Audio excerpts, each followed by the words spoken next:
I got a new toy. What is it? You ask, well, for sure, it's some assembly required.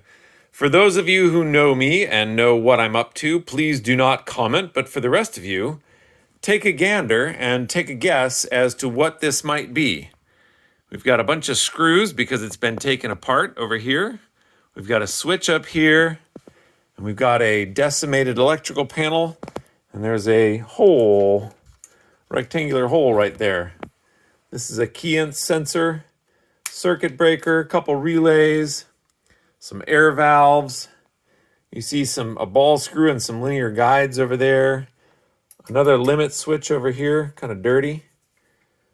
Some DIN rail brackets. Huh. What in the world could it be? Well, what I can tell you is it's mine, all mine. Ha ha ha ha ha! And it is going to be blissful when it's back together. So do take a look and do take a guess. And if you know, put it down in the comments. Again, if you know me already, don't be cheating and keep it to yourself. See you next time.